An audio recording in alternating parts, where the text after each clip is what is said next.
नमस्कार। आदर्श शिक्षण संस्थान जोधपुर की ओर से आयोजित ऑनलाइन कक्षा में कक्षा 7वीं के सभी भैया बहनों का हार्दिक स्वागत, अभिनंदन। अभी हम सामाजिक और राजनीतिक जीवन का पाठ 2 स्वास्थ्य सुविधाओं में सरकार की भूमिका के बारे में पढ़ रहे हैं। इससे पहले की वीडियो में हमने सार्वजनिक स्वास्थ्य सुविधाएं क्या है, उसका लाभ क्या है, उसका उद्देश्य क्या है, निजी स्वास्थ्य सुविधाएं क्या है और उसके उद्देश्य क्या है और उसकी समानता क्या है, लोगों को कहाँ तक उसकी स्वास्थ्य सुविधाओं की उपलब्धता है, इसके बारे में हमने अध्ययन किया। और इसमें क्या पाया कि निजी स्वास्थ्य सुविधाएं हैं वो केवल शहरों में केंद्रित है और गांव का जो साधनहीन व्यक्ति है, गरीब व्यक्ति है, वो इन स्वास्थ्य सुविधाओं के द्वारा और अपना उपचार नहीं करवा सकता। आज हम अभी समझेंगे कि हमारे देश में स्वास्थ्य सुविधाओं की बहुत बड़ी समस्या है। उस समस्या का समाधान क्या हो सकता है, कैसे हम विकास के लिए स्वस्थ जीवन लेकर के आगे बढ़े, सबको स्वस्थ जीवन कैसे उपलब्ध हो, इसके बारे में हम 2 उदाहरणों के माध्यम से आज ये समझने का प्रयास करेंगे।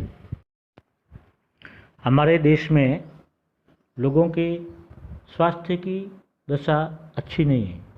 ये सरकार का उत्तरदायित्व है कि वह अपने सब नागरिकों को, विशेषकर गरीबों और सुविधाहीनों को गुणात्मक स्वास्थ्य सेवाएं प्रदान करे। इसका अर्थ है कि सभी व्यक्तियों को स्वस्थ जीवन जीने का अधिकार है और उस अधिकार की रक्षा का दायित्व सरकार पर है। इसलिए सरकार का ये उत्तरदायित्व है कि सभी नागरिकों को गुणात्मक रूप से स्वास्थ्य सेवाएं उपलब्ध करवाए। गुणात्मक रूप से मतलब क्वालिटी वाली अच्छी से अच्छी स्वास्थ्य सुविधाएं, ये सब उपलब्ध करवाना ये सरकार का दायित्व है।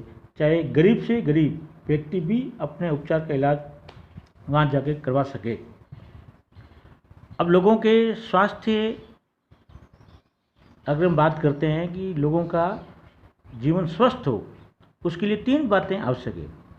यानी लोगों का स्वास्थ्य जितना जीवन की आधारभूत सुविधाओं पर और उनकी सामाजिक स्थिति पर निर्भर है, उतना ही स्वास्थ्य सेवाओं के ऊपर भी। इसलिए लोगों के स्वास्थ्य की दशा सुधारने के लिए हमें दोनों पक्षों पर चर्चा करनी चाहिए। यानी स्वस्थ जीवन जीने के लिए व्यक्ति को सामाजिक स्थिति का भी लाभ मिलता है, विकास कितना हुआ है, यानी आधारभूत रचनाओं का विकास कितना हुआ है, उससे भी लाभ प्राप्त होता है, और स्वास्थ्य सुविधाओं का कितनी उपलब्धता है, उससे भी लाभ होता है। यानी स्वस्थ जीवन जीना है केवल स्वास्थ्य सुविधाओं के आधार पर नहीं, समाज की सहयोग और विकास के लिए आधारभूत संरचनाएं और स्वास्थ्य सुविधाओं का विस्तार इस पर निर्भर करता है। तो जितना स्वास्थ्य सुविधाओं पर निर्भर है, उतना ही सामाजिक रचना भी प्रभावी है। यानी समाज और सरकार दोनों मिलकर और इस समस्या का समाधान कर सकते हैं। इसलिए स्वस्थ जीवन जीना है तो समाज की भूमिका और सरकार की भूमिका, इन दोनों पर चर्चा होनी चाहिए और दोनों के सहयोग से ही ये कार्य संभव है। तो अभी हम सरकार और समाज दोनों मिलकर के कैसे स्वास्थ्य सुविधाओं की समस्याओं का समाधान कर सकते हैं, क्योंकि स्वस्थ जीवन जीना है तो सरकार और समाज दोनों की भूमिका चाहिए। ऐसा हम 2 उदाहरणों के माध्यम से समझेंगे, जिसमें पहला उदाहरण है केरल का। तो केरल सरकार ने किस प्रकार किया, ये अभी हम समझेंगे। 1996 में केरल सरकार ने राज्य में कुछ महत्वपूर्ण परिवर्तन किए। राज्य में पूरे बजट का 40% पंचायतों को दे दिया गया और इससे पंचायत अपनी आवश्यकताओं को योजनाबद्ध पर उनकी पूर्ति कर सकती थी।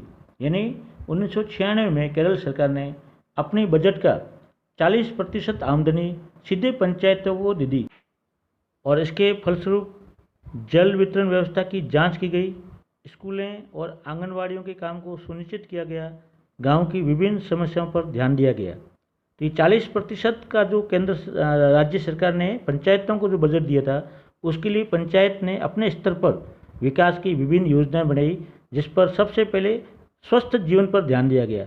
स्वस्थ जीवन जीना है तो सबको स्वच्छ पानी मिलना चाहिए और पौष्टिक भोजन मिलना चाहिए, क्योंकि इसके बिना और सबका स्वास्थ्य खराब हो सकता है। सभी बीमारियों की जड़ यही है। तो सबसे पहले उन्हें स्वच्छ पानी और पौष्टिक भोजन और औरतों के विकास पर ध्यान दिया, शिक्षा पर ध्यान दिया और इसकी व्यवस्थाएं भी की।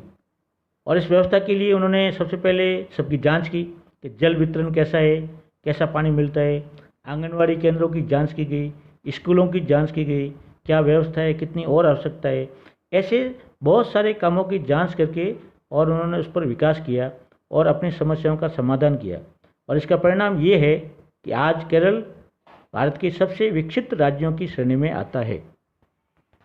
केरल विकसित राज्य है तो इसमें दो तीन बातों पर हम ध्यान देंगे। तो केरल की साक्षरता संपूर्ण देश में ज़्यादा है। केरल में सबसे ज़्यादा पढ़े लिखे लोग हैं और इसलिए शिक्षा का बहुत उच्च स्तर है। हम महिला विकास की बात करते हैं तो महिला विकास वहाँ उचित स्तर पर हुआ है, तभी वहाँ लिंगानुपात ज़्यादा है। यानी 1000 पर पुरुषों की संख्या कम है, 1000 महिलाओं पर पुरुषों की संख्या कम है।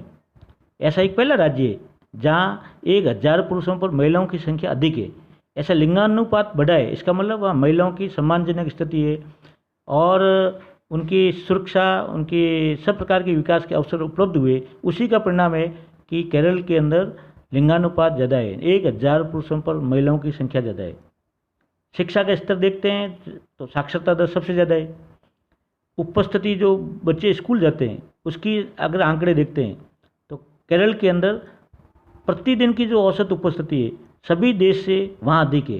यानी शिक्षा के प्रति वहाँ सब लोगों में जागरूकता है। शिक्षा में जागरूकता तो सरकार और समाज दोनों की भूमिका है। सरकार ने व्यवस्था की है, सब जगह शिक्षा के केंद्र है, अध्यापक लगा दिए, लेकिन बच्चों को स्कूल भेजना वो परिवार समाज पर निर्भर करता है। बाकी सब राज्यों में भी स्कूल हैं, अध्यापक है, लेकिन शिक्षा में उपस्थिति जो है स्कूलों की वो बहुत कम है। इसका मतलब समाज में सक्रियता है, वो अपने कर्तव्यों का पालन करते हैं। ऐसे ही लिंगानुपात मैंने बताया ज़्यादा है। ऐसे ही वहाँ की और ये जो विकास हुआ है शिक्षा, स्वास्थ्य, ये सब वहाँ पर सरकार और समाज इन दोनों की सहयोग के कारण से हुआ है। इसलिए हम कोई भी समस्या का समाधान केवल सरकार के भरोसे करेंगे तो वो कभी भी संभव नहीं होगा। समाज अपने दायित्वों का पालन नहीं करेंगे तो सरकार के उत्तरदायित्व वो अपने आप अपूर्ण ही माने जाएंगे। सरकार का उत्तरदायित्व और जनता का कर्तव्य, ये दोनों एक सिक्के के दो पहलू है। ये दोनों मिलकर काम करते हैं। वहाँ स्वास्थ्य सुविधाएं अपने आप और सुचारू रूप से चलती है और उसका लाभ अंतिम व्यक्ति यानी जो गरीब व्यक्ति है वहाँ तक भी पहुँचता है।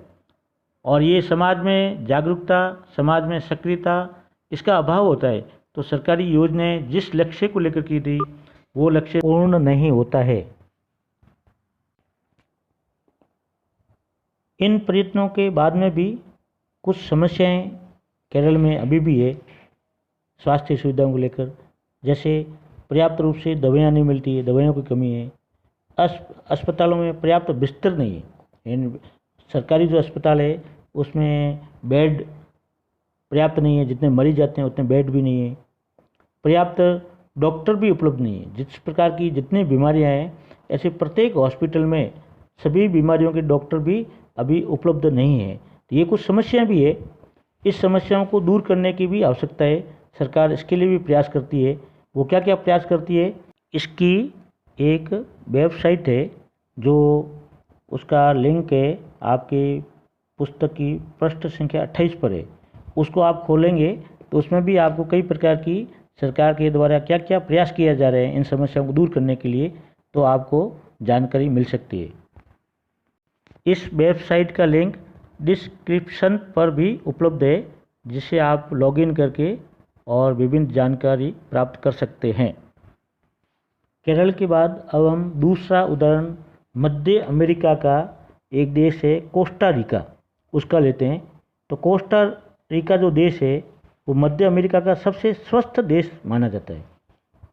अब ये स्वस्थ देश क्यों है? क्योंकि उस देश का जो संविधान है उस संविधान में सबसे पहले एक स्वस्थ व्यक्ति के जीवन को महत्व दिया गया है और इसके लिए उन्होंने व्यवस्था भी की गई है। कई वर्षों पहले कोस्टा रिका ने एक महत्वपूर्ण निर्णय लिया था कि विदेश में सेना नहीं रखेंगे। अब इससे उन्हें सेना पर व्यय किए जाने वाले धन को लोगों की शिक्षा, स्वास्थ्य और अन्य आधारभूत ज़रूरतों पर खर्च करने में मदद मिली। तो उन्होंने स्वस्थ जीवन जीना है, उसके लिए पैसे भी चाहिए, ये संविधान में तय कर दिया स्वस्थ जीना है, लेकिन उसके लिए पैसा कहाँ से आएगा? तो उन्होंने एक तय किया कि देश में सेना नहीं रखेंगे। सेना पर बहुत सारा खर्च होता है, उनको वेतन देना पड़ता है, उनके शस्त्र अस्त्र रख रखाव, तो बहुत बड़ा देश का बजट सेना पर खर्च होता है, तो वो उनकी बचत हो गई। उन्होंने सेना रखी नहीं, ज़रूरत पड़ गई तो उन्होंने तय किया कि देश के लिए हर घर से एक सदस्य सेना में और देश की रक्षा के लिए जाएगा। इसलिए वेतनभोगी सैनिकों की आवश्यकता उन्होंने नहीं रखी, और उस सेना पर जो अन्य देशों में व्यय होता है उतना व्यय उन्होंने बचा लिया, और उस बचे हुए धन का उन्होंने शिक्षा, स्वास्थ्य और भी जो आधारभूत सुविधाएं हैं उन पर ध्यान दिया। तो कोस्टा रिका की सरकार मानती है कि देश के विकास के लिए देश का स्वस्थ होना जरूरी है, इसलिए अपने देशवासियों के स्वास्थ्य पर बहुत ध्यान देती है। कोस्टा रिका की सरकार अपने सभी निवासियों को स्वास्थ्य के लिए मूलभूत सेवाएं और सुविधाएं देती है, जैसे पीने का सुरक्षित पानी, सफाई, पोषण और आवास। स्वास्थ्य की शिक्षा को बहुत महत्वपूर्ण माना जाता है, और सभी स्तरों पर स्वास्थ्य संबंधी ज्ञान शिक्षा का एक जरूरी भाग है। तो सरकार ने तो व्यवस्था की कि स्वस्थ जीवन हर नागरिक का जरूरी है, और उसके लिए उन्होंने पर्याप्त रूप से स्वास्थ्य की मूलभूत सेवाएं और सुविधाएं उपलब्ध करवाई, और लोगों के अंदर भी स्वास्थ्य संबंधी ज्ञान ये देना प्रारंभ किया। यानी कोस्टा रिका में शिक्षा का एक ज़रूरी भाग बन गया।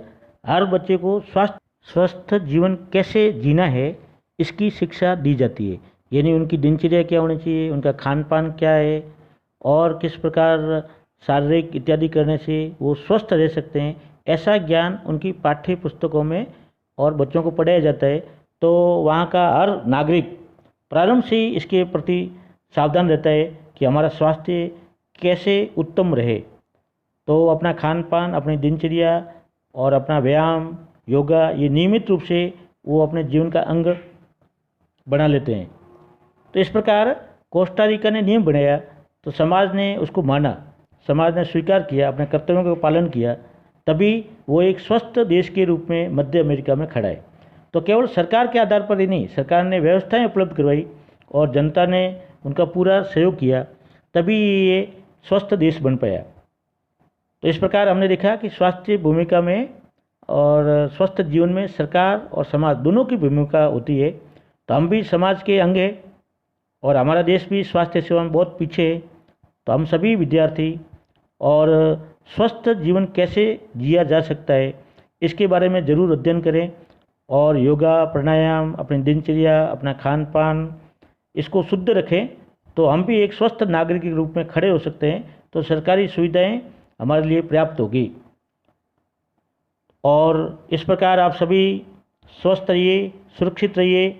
अगले वीडियो में हम सब मिलेंगे, तब तक सबको नमस्कार।